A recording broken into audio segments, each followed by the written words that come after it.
Di dalam hadis Nabi SAW, dan ini sebuah hadis yang sahih diriwayatkan Bukhari, nomor 1374.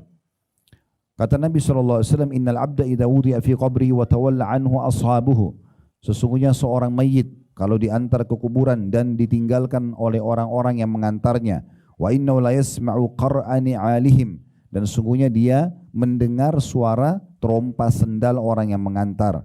Atahu malakani fayuq'idanihi, maka setelah mereka pergi, pengantarnya akan datang dua sosok malaikat yang akan mendudukkannya. Fayaqulan, keduanya sambil berkata, ma kunta taqulu fi hadzal rajul li Muhammadin sallallahu alaihi wasallam. Apa pendapatmu tentang orang ini? Maksudnya Nabi Muhammad sallallahu alaihi wasallam. Dia sudah diutus oleh Allah, kamu beriman enggak? Kamu sudah ikutin ajarannya enggak?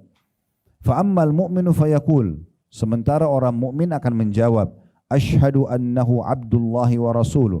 Aku bersaksi bahwasanya dia adalah utusan hamba Allah dan utusan Allah.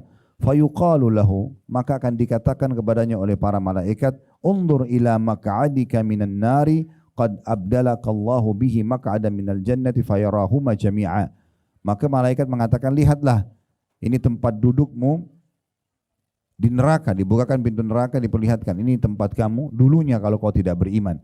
Tapi karena kau beriman pada risalah Nabi Muhammad SAW, maka digantikan dengan tempat dudukmu di surga. Lalu dibukakan pintu surga dan dia lihat keduanya, kata Nabi SAW.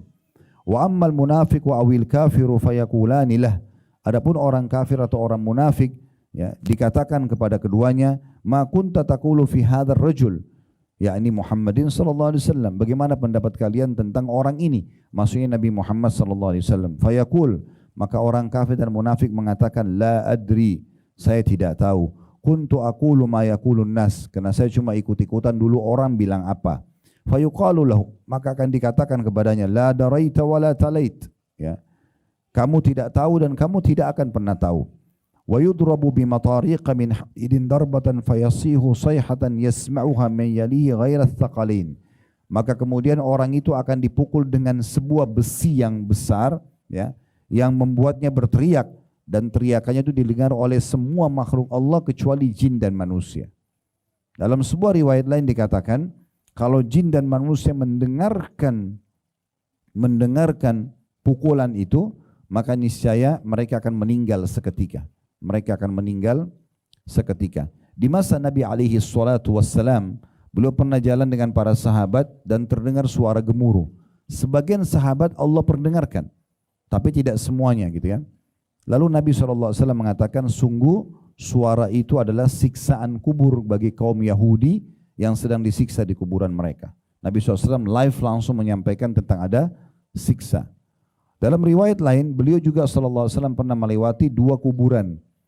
Kemudian beliau, ya, mengatakan sesungguhnya dua penghuni kuburan ini sedang disiksa. Nabi sampaikan live kepada para sahabat waktu itu. Dua-duanya sekarang di kuburan, kalau kita bisa lihat mereka sedang disiksa. Tapi ini wahyu Allah berikan, mukjizat untuk Nabi SAW. Hanya beliau yang tahu. Ini dua orang kuburan sedang, penghuni dua kuburan sedang disiksa. Tapi mereka berdua disiksa bukan dengan hal yang dianggap besar oleh sebagian orang, tapi dia besar sebenarnya. Maksudnya besar di sisi Allah SWT, menjadi penyebab datangnya siksa kubur. Yang satu suka sekali mengadu domba.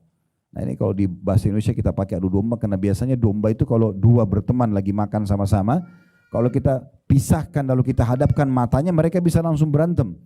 Yaitu saking mudahnya orang dibuat berantem dan berpisah dua orang yang tadinya dekat. Maka kita gunakan istilah adu domba, bahasa Arabnya nanima, ya. Maka mengadu domba suka sekali membuat ini sama itu berantem, ya, supaya keruh hubungan di antara mereka. Ini sebab siksa kubur. Kemudian yang satu lagi, la yastatiru min bauli, dia tidak cebok pada saat kencing. Sudah cukup untuk mendatangkan siksa kubur. Tapi saksi bahasan kita, Nabi alaihi salatu wassalam menekankan kalau, ya, di sini ada orang sedang disiksa di kuburan.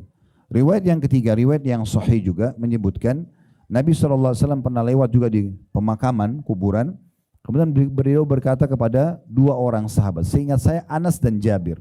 Kalau saya keliru di nama ini tolong dimaafin, tapi ini jelas dua sahabat yang sedang bersama Nabi SAW. Nabi SAW mengatakan, tolong ambilkan saya pelapa kurma. Lalu orang sahabat ini pergi mengambil pelapa kurma dan dibagi dua pelapa kurma itu. Dan Nabi SAW menancapkan di kuburan, dua kuburan itu. Lalu sambil berkata, semoga saja siksa mereka yang sedang terjadi sekarang diringankan oleh Allah karena dua pohon atau pelapa kurma ini selama belum kering. Cuma perlu digarisbawahi di sini adalah ulama mengatakan ini mukjizat Nabi Muhammad SAW. Tidak semua orang datang mengambil pelapa kurma atau taruh bunga di kuburan kemudian tiba-tiba yang sedang disiksa dalam situ jadi selamat dari siksa kubur. Ya, ini hanya khusus untuk Nabi SAW. Terbukti tidak ada satupun sahabat yang melakukan ini. Enggak ada begitu lihat perbuatan Nabi tadi lalu Jabir misalnya radhiyallahu anhu datang ke kuburan ayahnya atau ke kuburan siapa lalu menancapin dan mengatakan semoga saja siksa kubur mereka ringan. Jadi ini bukan ya khusus umum untuk orang tapi khusus untuk Nabi alaihi salatu wassalam.